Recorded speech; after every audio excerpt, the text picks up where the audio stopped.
The most widely published book in human history reveals that we are created in the image of God. Throughout our human journey, each encounter is an opportunity to see the shared humanity in ourselves and others. Regardless of one's views on religion, each experience and each story weaves us together towards a common path. A path of transformation, a process of growth and understanding, a recognition that, at our core, we share a common destiny. What does the search for truth really mean in our lives? How can we find a sense of unity in a world so diverse and divided? As we reflect on these questions, we start to uncover a fundamental connection that binds us all beyond our differences. Welcome to Created in the Image of God, Building Vibrant Communities, with our host, Wade Franson. Tonight's episode is Planting Seeds of the Divine. Hello, everyone. I might share briefly because we have a show tonight in which we'll be talking some about tradition. We have a little family tradition, and that is that when we sit down to eat, we say thankful. And thankful for us is going around the table and telling each other what we're thankful for.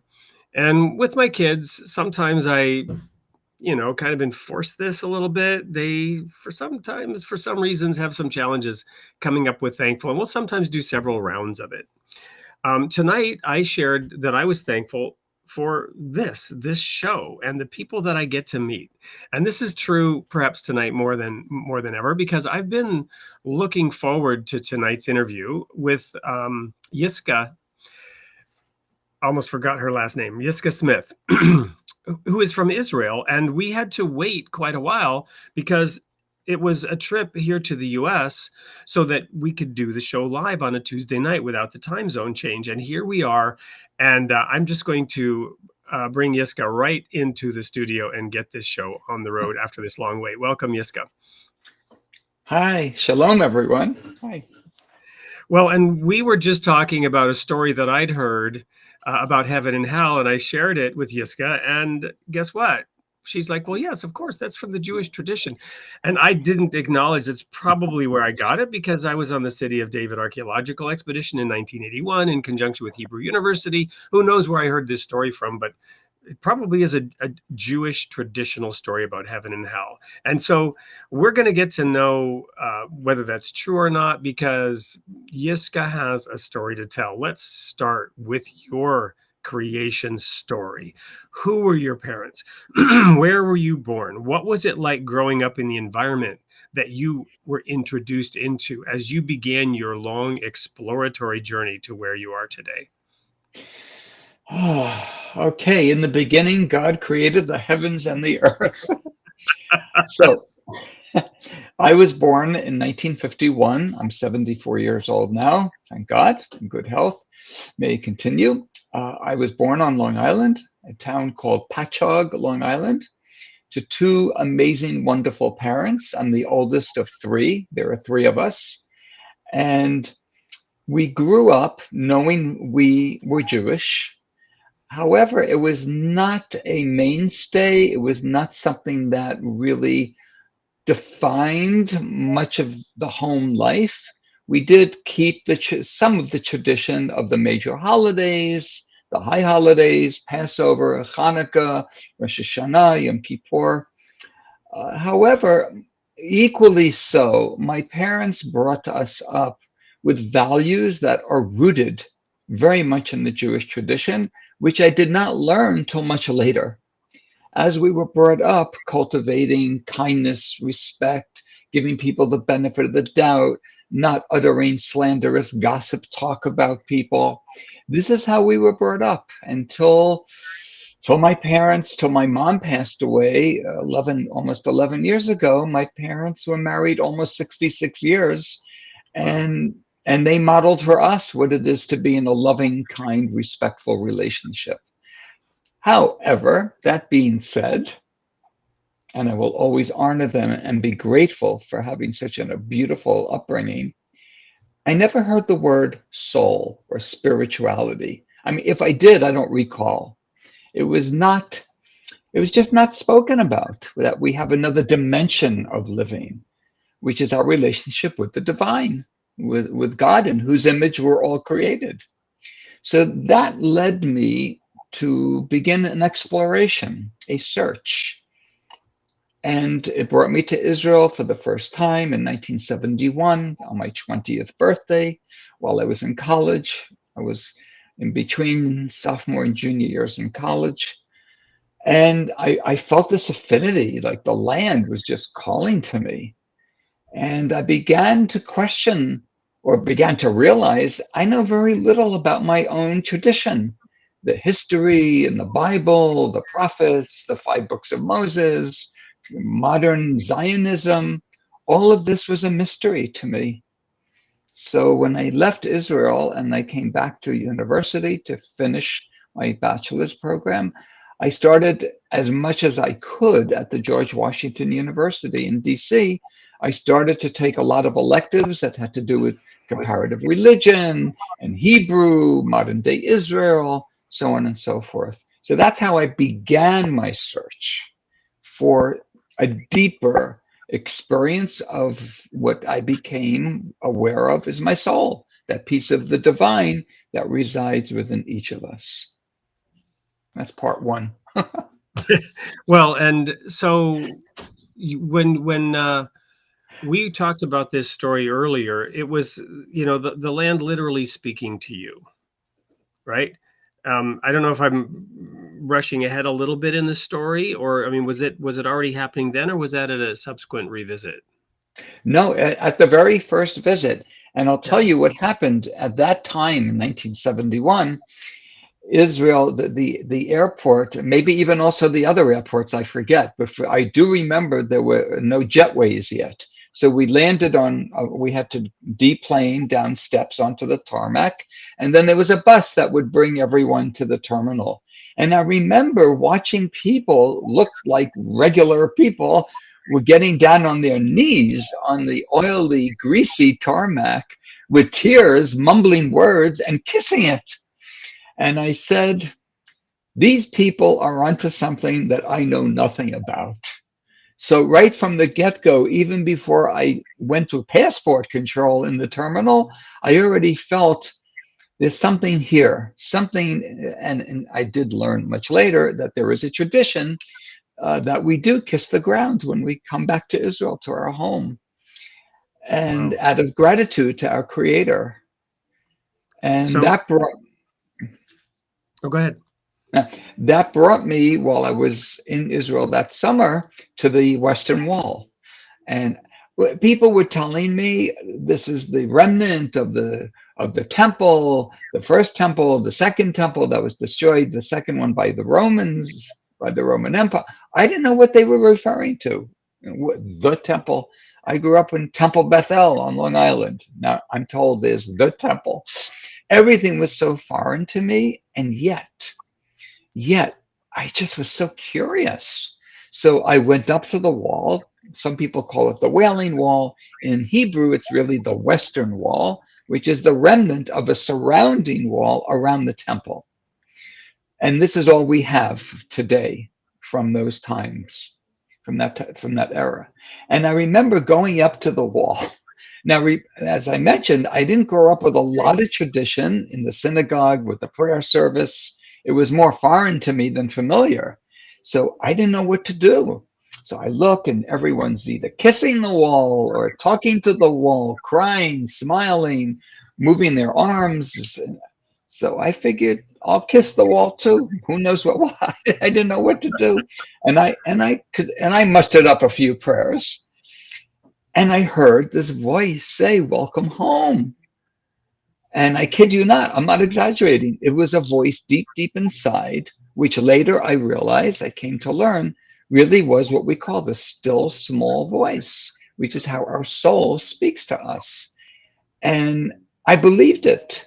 At first, I pushed back on it. Home? New York is my home. And then I thought about it as the voice kept repeating herself. I do feel, for some odd reason, and I'll only quote Carl Jung here, not the biggest Jewish rabbi scholar, Carl Jung, but he said that intuitiveness, and this was an intuitive voice, is when you know for sure you have absolute clarity without any empirical evidence. And that was a moment that my intuitive voice spoke to me. Wow. Well, I can share a little story. Right before the show, you were asking me a little bit about the Baha'i faith, because I was a Christian minister and I'm now a Baha'i, and we hadn't really talked about that. But what I was just reminded when you talked about these people kissing the ground is that when Baha'u'llah, the founder of the Baha'i faith, he was exiled to Akka from the Ottoman Empire, sequentially through Baghdad, Adrianople, Constantinople, and finally he arrived on the shore of Israel. And when he did, there's a story, and it's documented, he knelt down and kissed the ground. And later he stood on Mount Carmel, and he gave this oracle or message. It's called a tablet. You might say an epistle, a prophetic utterance. Call out to Zion, O Carmel. Wow. Hasten to circumambulate, right? Literally calling out for Zion to reestablish itself. This was in like 1880, 1890. Yeah, during the Ottoman Empire. Right. And right there, of course, is Elijah's cave. There's like an upper and a lower cave. And I remember when I was there in 81 going to that, I think it's the upper cave. And there was a sign out there about Eretz Israel. And I remember standing there. I have a picture of this somewhere, and reading that sign and being deeply moved. Now, I don't think I have any Jewish blood. It's possible that there's a little bit of Israelitish blood there, because there were 10 lost tribes, and who knows over his, whatever. But so I didn't have quite the experience, but there was still something magical. I had a similar experience in South Africa, actually, just the power of the primordial landscape. And I remember waking up early in the morning, all energized, and thinking about the Southern Cross in the sky, and expecting to see dinosaurs coming over the horizon there. It was so primordial. So I really appreciate you sharing that deeply moving experience. What else? So those were really turning points in your life. Anything else you want to share about that first phase before we go to a quick commercial break and then come back and talk about what next? Well, what so inspired me and energized me is I was in the midst of so many different ways that all the Israelis were expressing their Judaism. We're coming from New York. Either you were ultra-Orthodox, if you were really religious, and then there was everybody else. And here, there was such a diverse expression of Judaism. It really it pulled on me. It captured my heart and soul. Yeah. So people don't normally think of that aspect of Israel, the modern nation, diversity. But you've used that there was a diverse set of expressions of worship and tradition. And just expression, because what happened from 1948 through today, there's been this ongoing ingathering of all Jewish people from all over the world. Because after the destruction of both the first and then the second temples, the Jews were forced out and spread all over the world. And now many are coming back. So they're bringing with them 2,000 years worth of different traditions. There's the Jews that stayed in the Mideast, in the Arab lands, Jews from what we call the Sephardic Jews from Spain and Morocco and Italy, Jews from Russia and the UK, also North America. Everyone's bringing all these different traditions of how to be Jewish. And then there's the modern Israeli version. Young people in the army, like my grandchildren, going in, going out. So there's this mixture. There's this coming together of different, from the return from the exile back home, and yet bringing with that very diverse experiences. Well, there's this one imagery of being sifted like wheat, and I think it's used in a variety of ways, some of them rather harrowing and negative, but there's one instance, if I recall, that I will sift you like wheat, but not one grain will fall to the ground. Are you familiar with that quote from the I'll have to look it up maybe in the break here. But we're going to go to a quick commercial break, which is about you and your work. When we come back, we will talk about your decision to reside permanently in Israel. Don't go anywhere. We'll be right back with more of Yiscah Smith. Yiscah Smith is a thought leader, spiritual activist, and agent of change who helps people hear and connect with their inner voice, and the divine spark within her work brings clarity, grounding, and authenticity to anyone seeking a more meaningful spiritual life. With a gentle and honest approach, she encourages others to walk their path with integrity, compassion, and a deep sense of purpose. Her book, Planting Seeds of the Divine, offers a practical way to bring that inner work into everyday life. Drawing on reflections from the weekly Torah portions, the book highlights essential qualities, emotional and spiritual traits that help us grow from within. Each chapter includes a simple guided practice, making ancient teachings accessible, personal, and relevant for today's spiritual seeker. Planting Seeds of the Divine is an invitation to cultivate a more mindful, heartfelt relationship with yourself and with the divine presence that lives within you and with the world around you. Available at Amazon.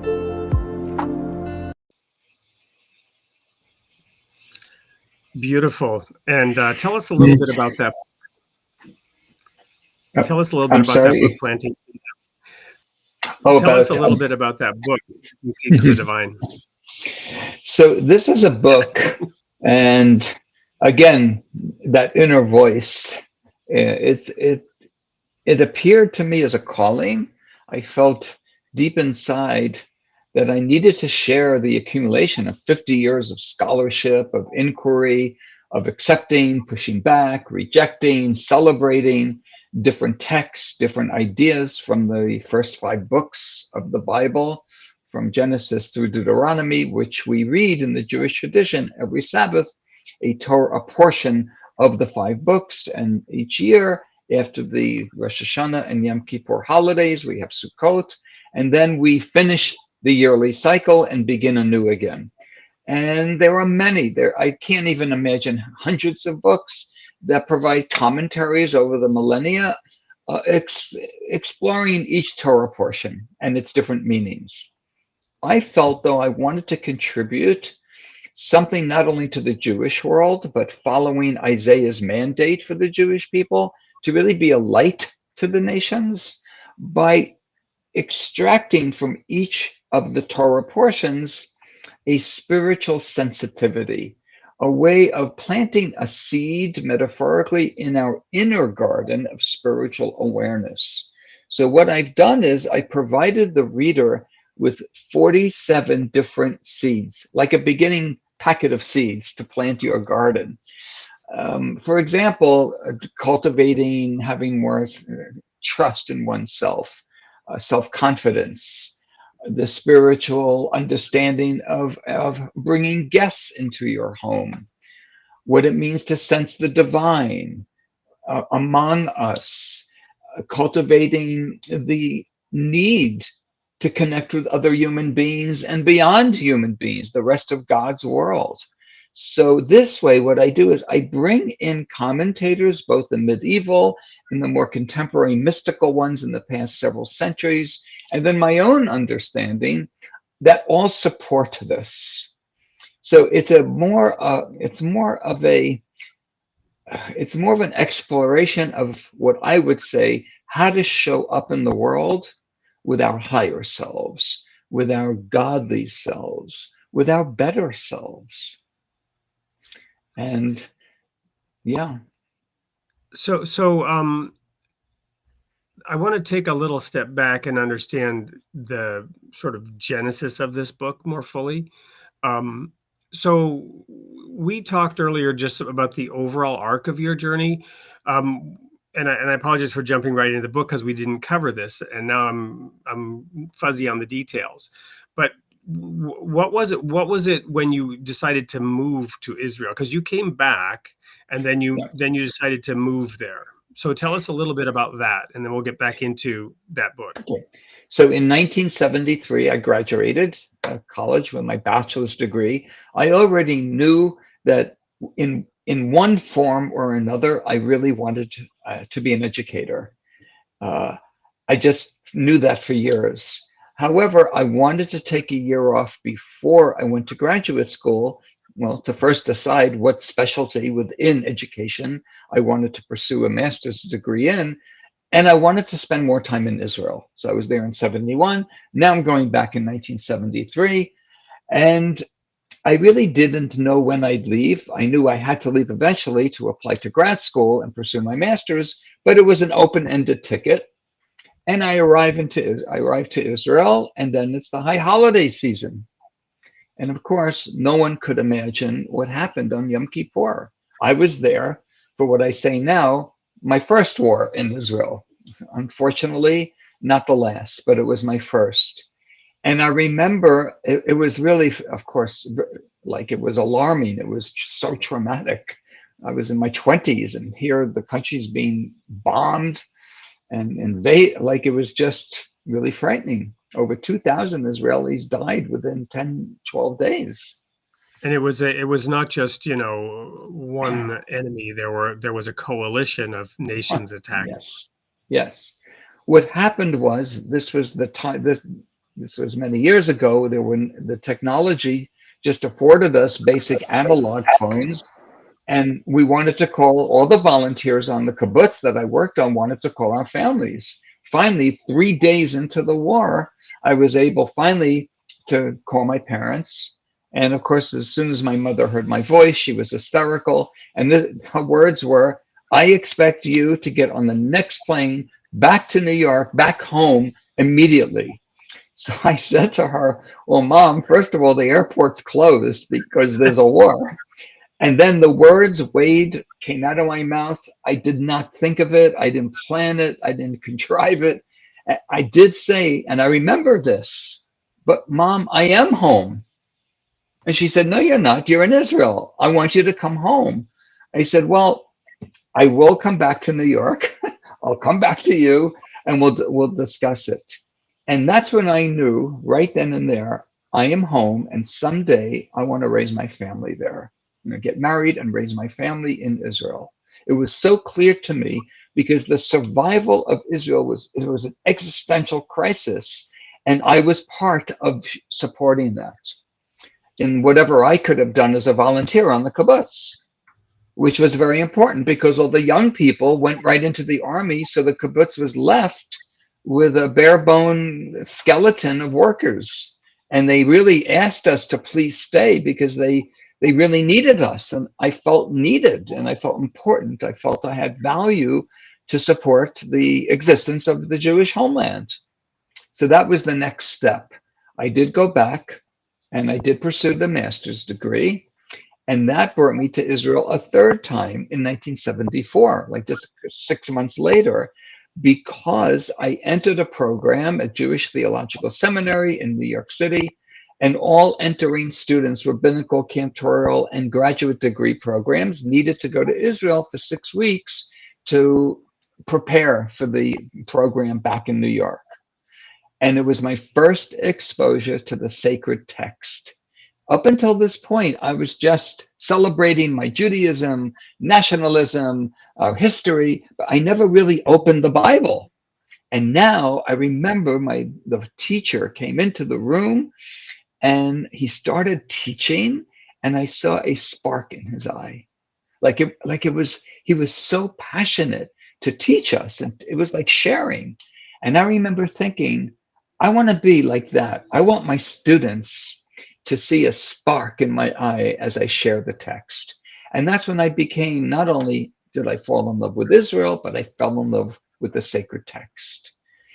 Came back, pursued, received my master's degree. At the same time, I started to get involved in the very ultra-Orthodox world, because I really felt, alongside pursuing this academic degree, I also wanted to explore my soul. That's not exactly part of a master's degree program in Jewish education. So I thought, Soul 101. I made the mistake, as many people do, in equating external dress and ritual observance with being closer to God. So the more that someone looked like they were from another century in Europe 100 years ago, it meant I made that mistake of assuming, well, they must be closer to God because it was more extreme, more of different, unique. And I entered that world with the question of, how do I sense the divine presence? How do I become closer to God? I already believe that there's a creator. I was seeking an imminent, visceral experience, and I thought they would have the answers. They, meaning the ultra-Orthodox communities that I entered, both in New York, and then eventually, after my degree, I did move to Israel. And I met a lot of kind people, nice people, and I met some people that weren't so nice and not kind, because people are people. What I did not, though, what I did not receive, or I did not encounter, was a spiritual sensitivity to allow me to be aware of the divine. It was very, very much a world of emphasizing external ritual observance. So being careful and dedicated to observing even the fine minutiae of the law, that took the front burner, and experiencing an encounter with God seemed to be taking the back burner. And I wanted the opposite. I wasn't interested in becoming ultra-Orthodox. I just thought they would be able to provide the avenue and to do that. And after 15 years, I finally realized I gave it my best, and I realized I'm not receiving what I need. My mind needed to really be creative, because it is creative, and it's crisp and creative and searching, and my heart wanted to be more passionate about my experiences, and it wasn't. So I left that part, and then after a few years of out, I started returning to a different, it's a pie, and there are different pieces. No one owns the whole pie, and every tradition has a piece of it. So I entered a different way of really exploring and manifesting and expressing my Judaism, where spirituality really became the front burner, and the very detailed observance of the ritual was second to that. Not that it didn't matter, but it became second to the imminent experience with the divine. So thank you so much. This is to me fascinating. I'm also reflecting on not just the unique individual of your circumstances, but also the nation as a whole. Because you mentioned that in 73, it was existential. You've talked about teachers having a spark. You've talked about even the ultra-Orthodox, which you've, perhaps transitioned through, moved away from a little bit, but nonetheless, their devotion, right, is admirable, and their dedication is noteworthy, right? But so across Israel, I want to ask the question, that was decades ago. Is Israel still today under an existential crisis and an existential threat? And what does that do to infuse the minds and hearts and attitudes of the people in that nation? That's an excellent question. And I would say, even in 1973, what I perceived as an existential threat was not, because the Israelis believe from 1948, May of 1948, till forever, Israel will never undergo an existential threat. That we have been promised by the prophets that we will come back and usher in a new era. And we're in the very beginnings of that. And I will tell you that in the past 50 years, I have not lived in Israel consistently for 50 years, but I've always been back and forth. And in the past 30 years, consistently living in Israel, I can tell you I've never met an Israeli from the different traditions, more religious, less observant, more secular, this, that really believes we're undergoing an existential threat.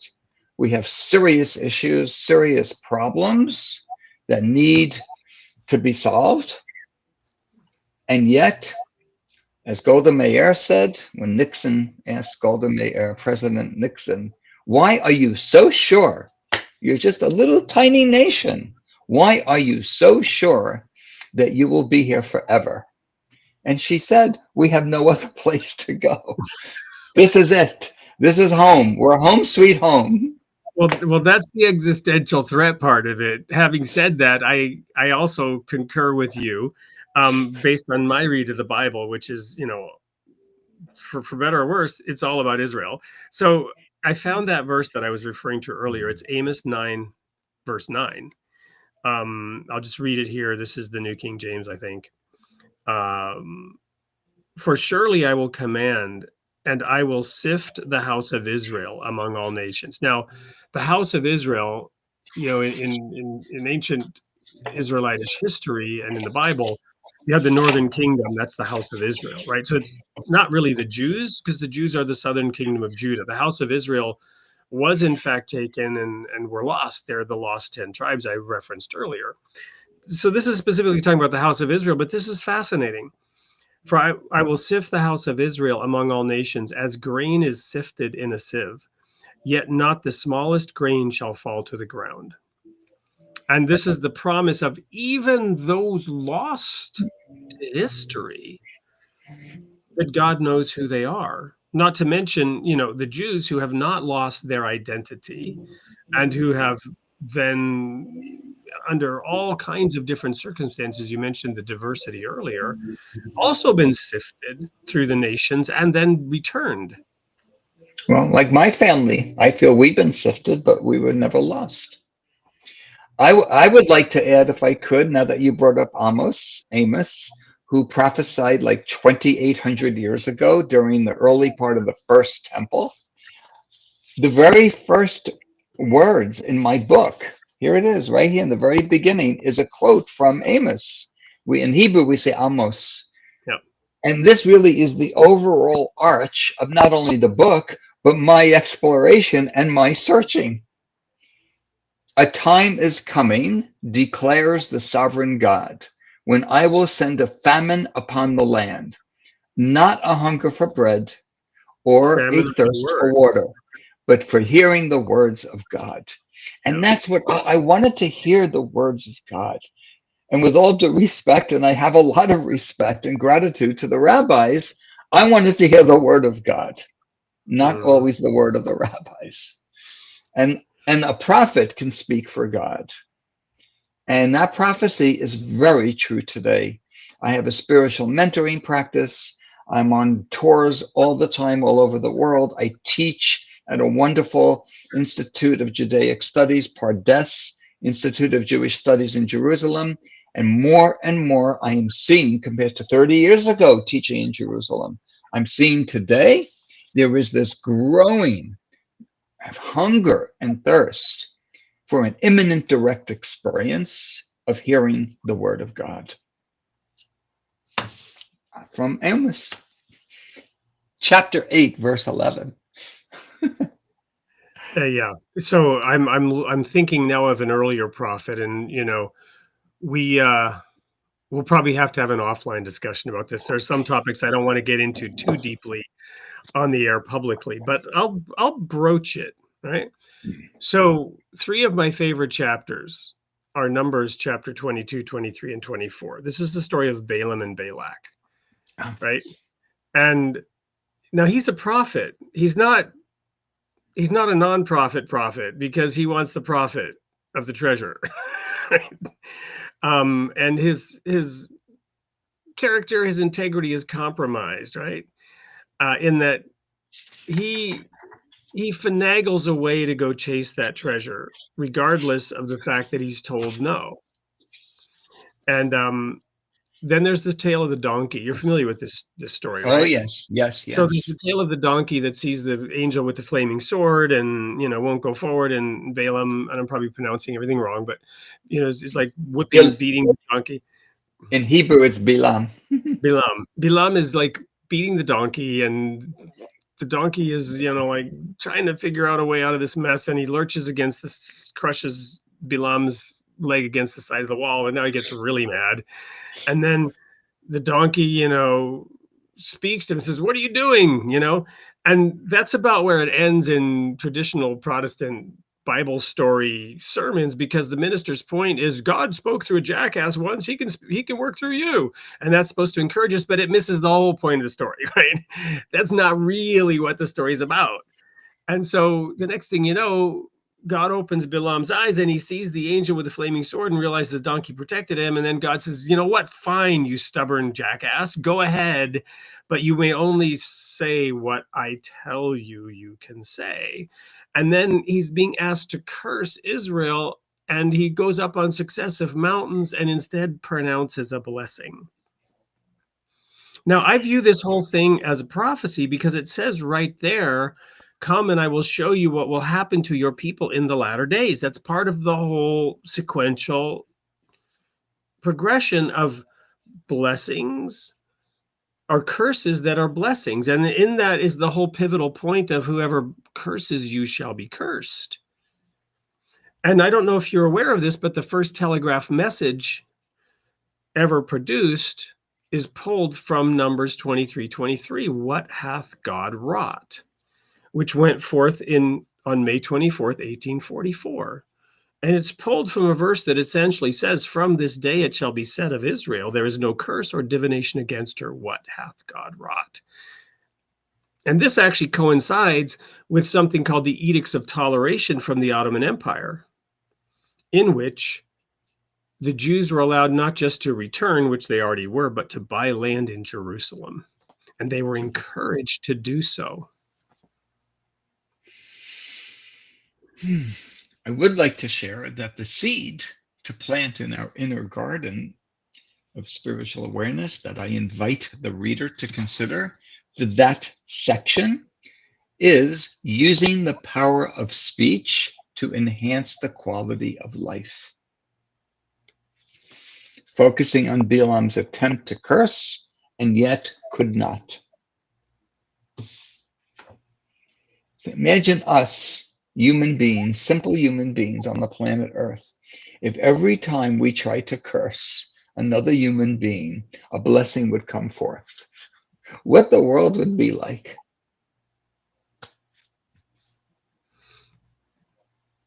Yeah, amen.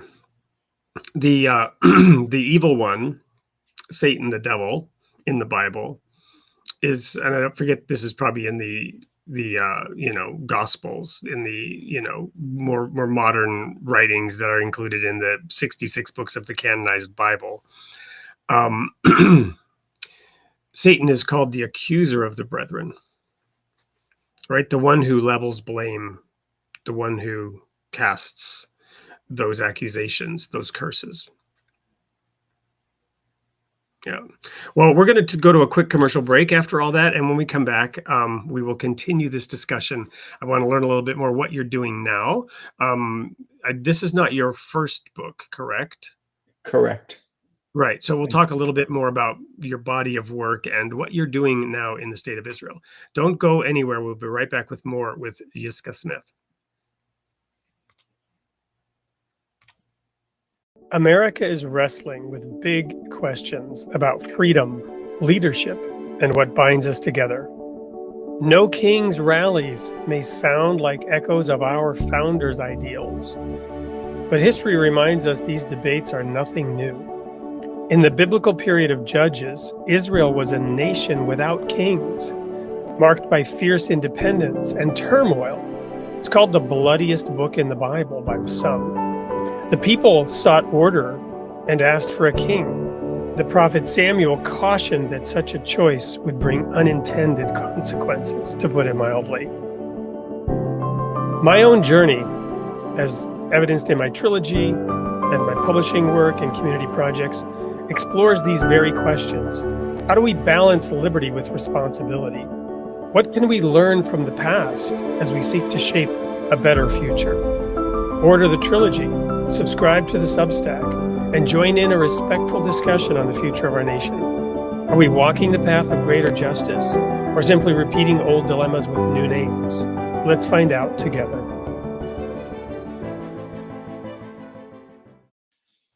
Oh, that's so nice. The team put that together. I don't know that I've ever aired that on this show before, but it seemed fitting tonight. So you've also written several books. So tell us a little bit about the body of work and who you're working with. I mean, this recent book was published jointly by the Jewish Publication Society and I believe the University of Nebraska Press. So who are you working with? What are you working on with yourself and with other people in that still young nation of Israel, still young and ancient nation of Israel?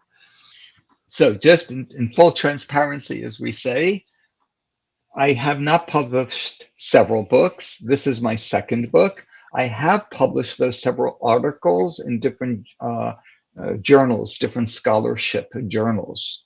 And I actually love that. I really look forward to that challenge because that's where less is more. So the time it takes to write one article where I have a lot more words allowed than a whole book per chapter, it can take a long time to do the research, but not 2.5 years. So I'm able to constantly put out into the world new ideas, new approaches, also relying on the old tradition. I kind of mix the two, put it in the blender with my own creative, critical thinking, and come up with something more contemporary. So I am writing more articles which have been published. What I'm doing now is an assortment, which is very typical of me. I can't be contained in one anything. I'm post-denominational. I'm not Reform. I'm not conservative. I'm not Orthodox. I'm Israeli and I'm traditional. And I feel pieces of me are in all the different movements, but the bigger part of me is a no movement. And I teach at a wonderful institute in Jerusalem where I meet younger people, the Pardes Institute of Jewish Studies. I also teach online for applied Jewish spirituality. I teach 3 courses a year. Each course is 8 classes on Jewish spirituality. And it's a much older, more life experienced body of students from all over the world because it's on Zoom.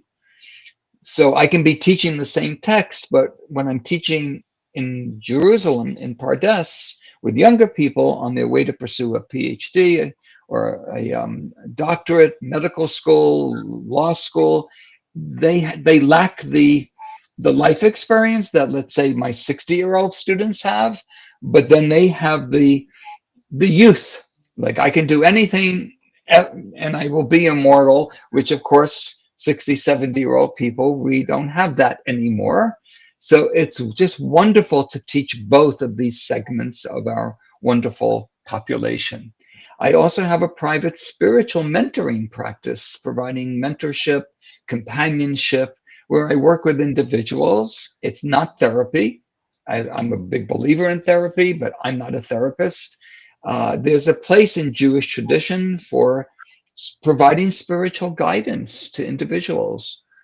And a lot of my clients were students of mine and wanted to go deeper with me, providing some type of direction or companionship to go into like a deeper, I wish I would have had one really years ago. That probably could have helped me a lot, but it was not meant to be. So those in terms of the Jewish world and what I'm doing in Israel, also going abroad as a public speaker, as a teacher, going to different communities. This year it's more intense than usual because I'm bringing my book with me. And then there are 2 other parts of my life that I just love. My grandchildren.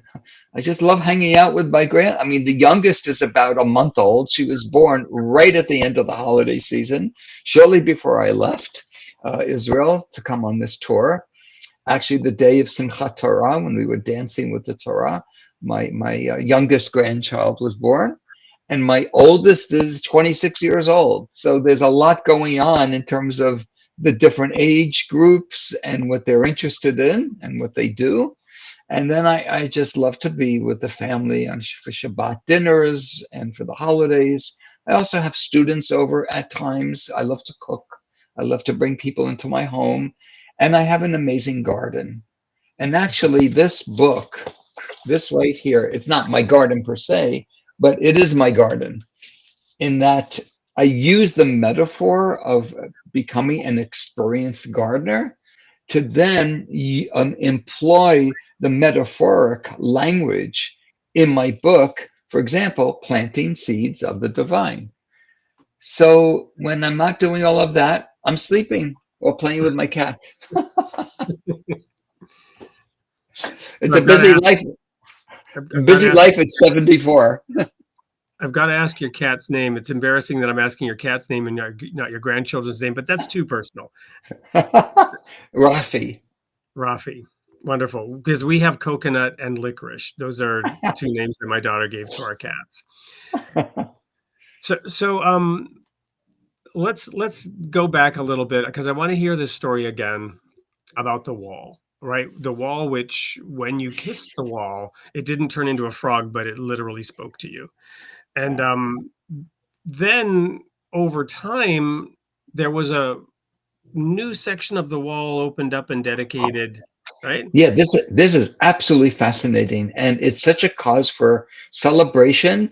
And it shows us, it illustrates and demonstrates how Jewish tradition does not have to remain frozen. It can move. And actually, there is a vitality. There is a fluidity to Jewish tradition, or we wouldn't be here for 4,000 years.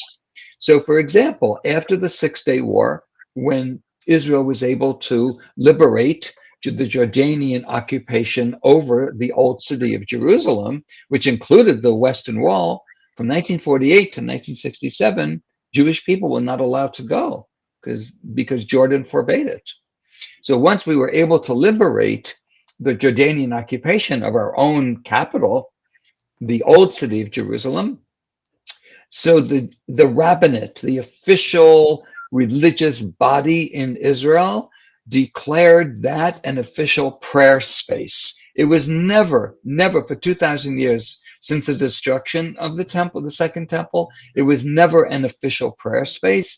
People would go on their own, they would cry, they would smile, they would pray, and it was not a focal point the way it is today. Today, when young men and women are inducted, there's an army celebration.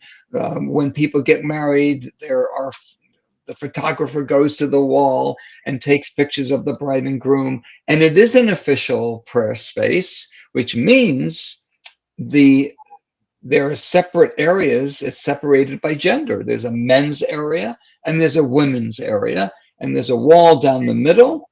And in terms of official prayer, it would be similar to an Orthodox synagogue. So all over the world, if someone goes into an Orthodox synagogue, there are separate gender spaces for prayer. Even though there's a lot of other activities, like when groups visit, there's huge amount of different groups, older groups, younger groups, Jewish groups, Holy Land Christian tours. Everyone comes to the wall. However, when it comes to official prayer, it's separate. About 10 years ago, and I'm so proud of this initiative, there was a lot of pressure for people who wanted more of an egalitarian setting where men and women would not have to be separate. And we see that in the United States, for example, in the reform movement, in the conservative movement, where there is no separation between men and women pray together. So what the government did, because everything with the rabbinate has to go through the Knesset, because there is not a black and white separation of religion and state at all. When it comes to religion, it's very much a part of the civil law. So things have to be passed in the Knesset. So there was a motion, and it was passed, that a piece of the wall that was not really, people didn't pay much attention to it because it was not developed, that piece, the southern end of where the wall would end, would now be developed so people can come and attend a service there, but it would be egalitarian. So I feel so honored and blessed that I'm part of the tradition, keeping the tradition and yet modernizing it. So now someone who's Orthodox can go to that part of the wall. Someone who wants egalitarian can go to another part of the wall. And those of us who live there know there's another part of the wall that very few tourists ever know about. It's a much smaller section, deep in the Arab quarter, where individuals go to do how it used to be for like thousands of years. So I can go to one of three sections. I can go to the private one, which is called the little wall in Hebrew, the little wall. I can go to the Orthodox section and go to the women's section, or I can go to the egalitarian section, and that really includes everybody. So Awesome. I'm very it's very meaningful. We've gone to prophecies from 2,800 years ago and earlier, and now we're talking about 10 years ago and change. Isn't that amazing? Yeah. There's a Jewish thinker, Abraham Joshua Heschel, who passed away in the 1970s, and he's noted for a lot of like one sentence quips that really go right to the heart and soul.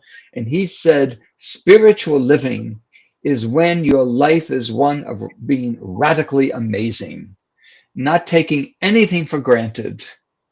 So I teach to my students, also to my grandchildren and my children, what at the end of every day, before you go to sleep, what part of the day can you say, wow, that part of my life is radically amazing?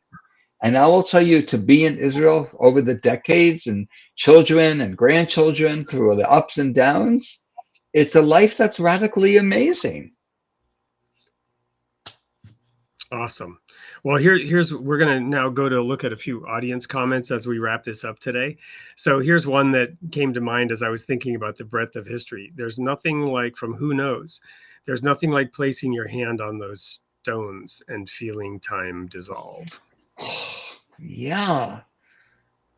Every time I go back to the wall, the kotel, I feel I'm entering this like cloud, what we call cloud of glory in Hebrew, anana kavod, the cloud of glory, where time dissolves because I'm touching stones that people touched thousands of years ago. So here's a comment from very early on as we were just getting to know you. I'm not usually drawn to spiritual language, by Higgins, but the way Yiscah frames authenticity feels deeply human. Oh, that's my prayer. And here's a question for you from Branchstat 25. I'd like to know how you would guide someone whose spiritual awakening is tangled with unresolved trauma.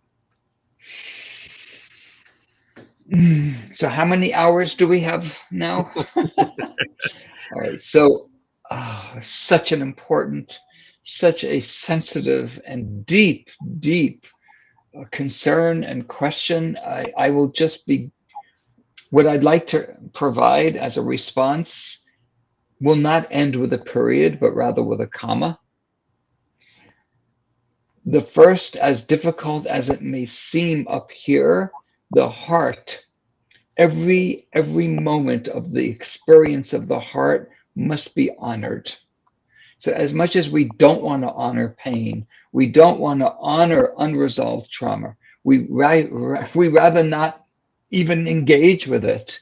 The way to cultivate a spiritual awakening is to use that to then pray to God, pray to the still small voice within to help us.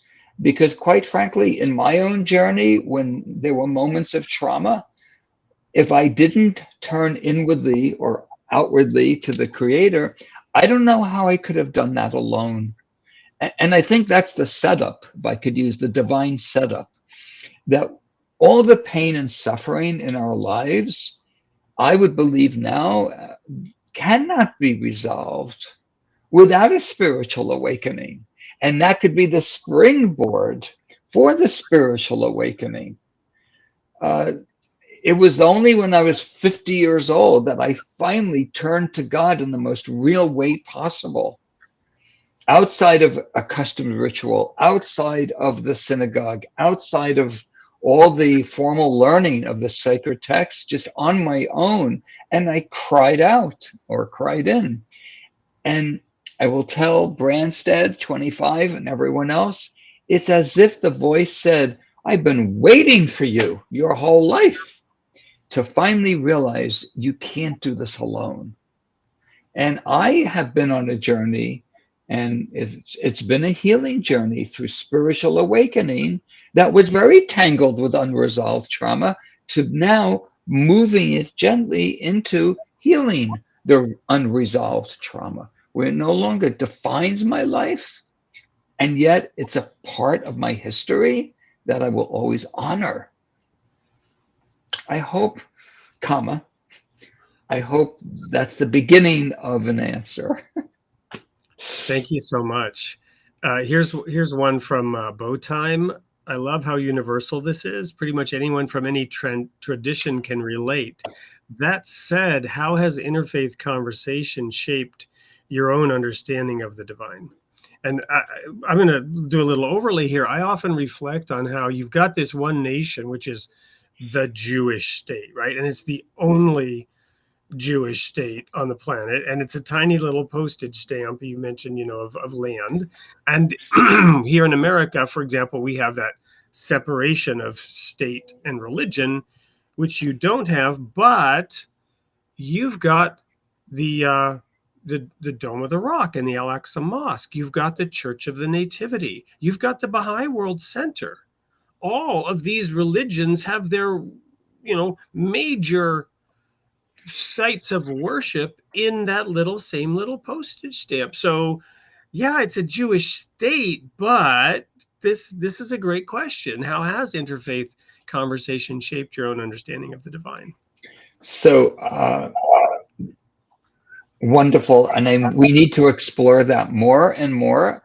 To back up a minute, it's not so much that Israel is just a Jewish state. It's the Jewish homeland. That was like the French have France, Canadians have Canada, South Africans have South Africa. Whatever the countries are doing, good or bad, each nation, we are more of in the Bible, we're not referred to as a religion. The word religion is not found in the Bible. It's a modern day Hebrew word.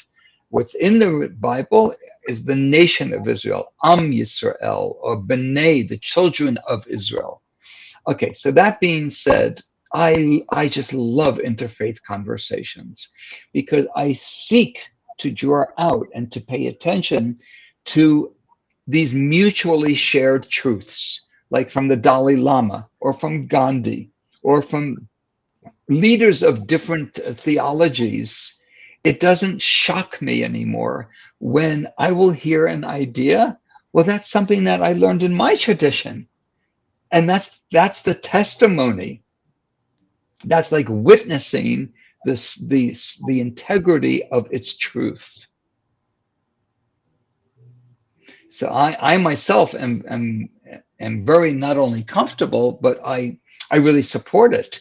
And I would mention that when I proposed my manuscript to Jewish Publication Society and University of Nebraska Press, one of the questions they asked me was, who is my target audience?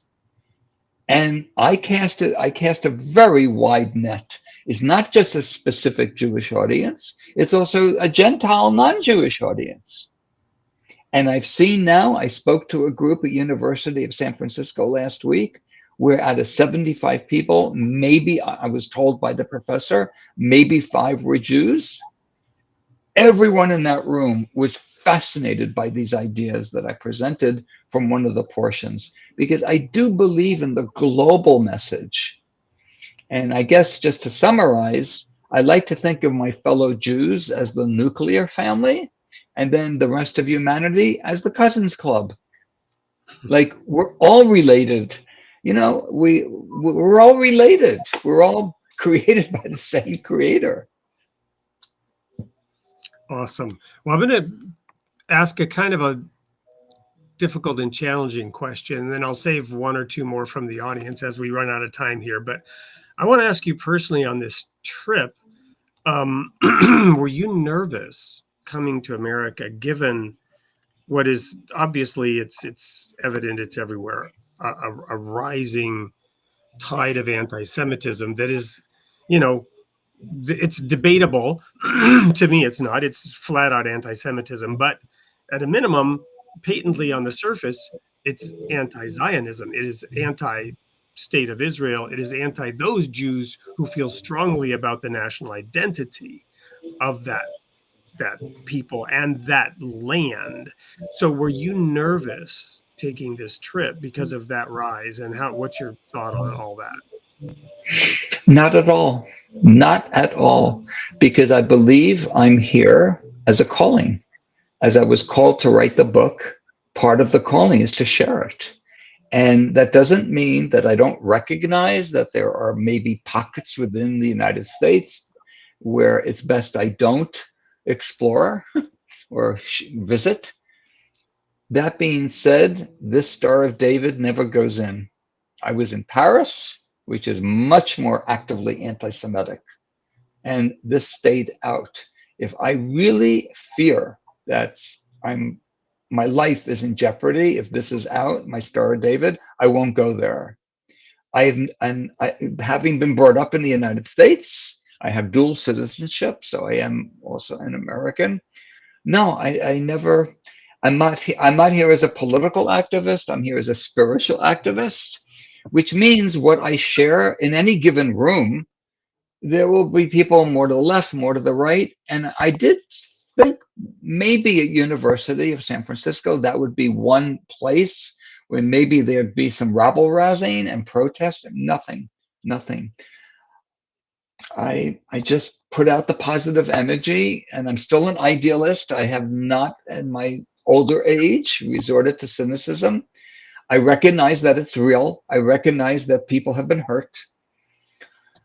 And I just go with my mission. Wonderful. We were talking earlier about sort of the summary, and I actually didn't read any of it, but I'm going to now read this and then ask one more question from the audience. In her youth, this was supposed to be your intro, so it's your outro now, right? My outro. In her youth, Yiscah Smith searched for belonging in the familiar rituals of Jewish life, only to discover that faith without honesty leaves the heart untouched. Her journey and exploration from post-war America to Israel's Hasidic world to arrive at a more spiritually sensitive tradition, and along with it, attaining a quieter kind of courage, the courage to listen inward and live truthfully before God. And obviously it's that courage that reminded me that I should have said that, for which I apologize, but it's a fitting coda here. The time was right. It's inspired. That's my story. I'm sticking with it. So one last little question for you. And that is from Super Duper here. Once you started getting into the Bible, what was the most poetic metaphor you used to describe soul growth?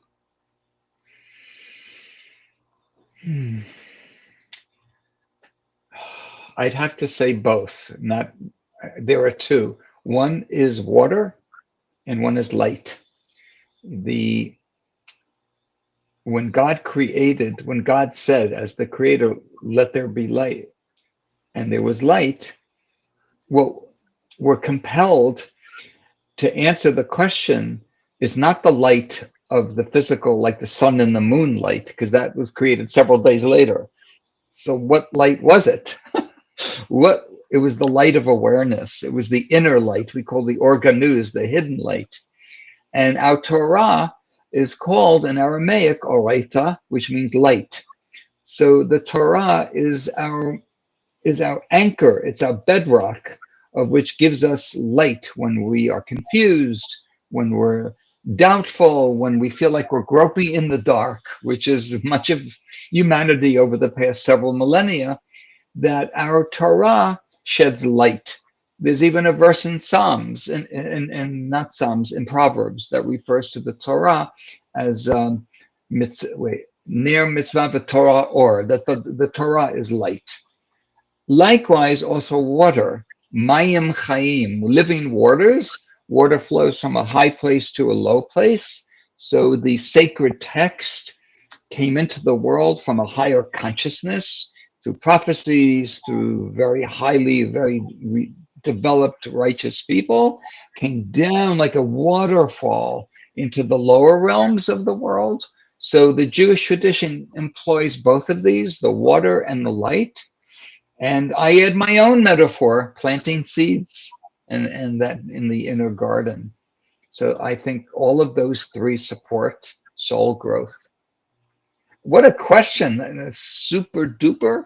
Thank you. That's a wonderful, wonderful Well, and there. we'll just end with this comment by Linda Lindsay, which is simply a heart.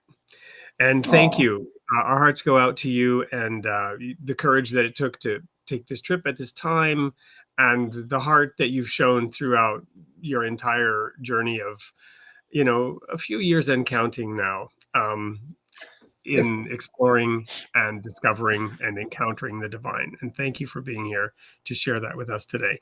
What last words would you like to leave the audience with today before we go to the sneak peek for next week's show? I would like to offer a blessing that may all of us, may all of you become aware of the divine presence guiding you along your life paths, so you never feel lonely, that you always feel held by our spiritual parent, our creator. Amen to that. And I'll conclude with my patented tagline for the show. You are created in the image of God, and God loves his creation. Here's the sneak peek for next week, and we will see you all there on Created in the Image of God. Thank you again, Yiscah, and safe travels home until we meet again. Thank you. Thank you. Shalom, shalom.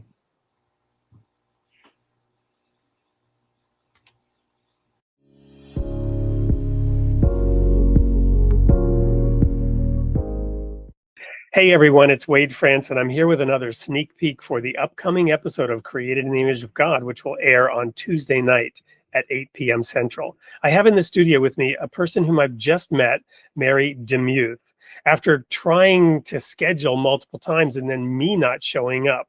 But finally we got it together. Here she is. And I just learned that she's not just written the book that I was interested in, but over 50 books. And she's dedicated her life really to the idea of restorying. Mary, welcome to the studio. It is great to be here, and I am so excited to have a good conversation with you about the idea of story and where our stories are going. Well, we talked a little bit about trauma because that was one of your books, and when you first said that, I almost thought it was a mispronunciation of restoring, but there's probably a kind of restoration that happens through the restoring process. So unpack that for us a little bit. What do you mean when you say restoring? Yeah, it's kind of hard to say, but I've just seen it in my own life where I was living under a different story. And for a long time, my story was I am a victim and I have been harmed. And God has been gracious to me to walk me through a long period of healing. And I have a new story. And now it's been such a joy to be able to empathize and enter into other people's stories and help them experience a re-story as well. Well, and I've spent my whole life studying the stories of the Bible, and it seems like, they're all like that, right? The whole story of Israel coming out of Egypt and having to leave it all behind and not being slaves, but being conquerors, and not in the Egyptian sense of conquering either, right? So it seems like all the stories of the Bible have that element. How do you apply that in your interactions with people? Well, I certainly just, I hope that I am really curious. And I think curiosity is a huge trait of love, and being able just to ask a lot of questions and help people at first just articulate their story, because I often tell audiences that an untold story never heals. We need to let it out. And so that's actually the first step, is just to be very curious, to practice holy curiosity, and to ask lots of questions. Wonderful. So I'm going to throw in a third bonus question here. We don't normally do this in the sneak peek. So do you consider yourself a seeker still? Yeah, I think I'm constantly a seeker, because I think that's the secret of growth, is when we are seeking. It's a constant act. It's like a dripping faucet. You just keep doing it, keep seeking. And I think the older that we get and the more we grow, the less certain we are, and the more we're capable as mature people to be able to carry nuance. Whereas when we're younger, we tend to think more in black and white, and we don't know how to carry nuance very well. Wonderful. Well, we'll have a whole hour to unpack that nuance, to get into the complexity, and also understand and discover all of the aspects that Mary has been putting into her more than 50 books. So you're not going to want to miss this coming Tuesday night, 8 p.m. Central Time, for Created in the Image of God with Mary DeMuth. We'll see you there.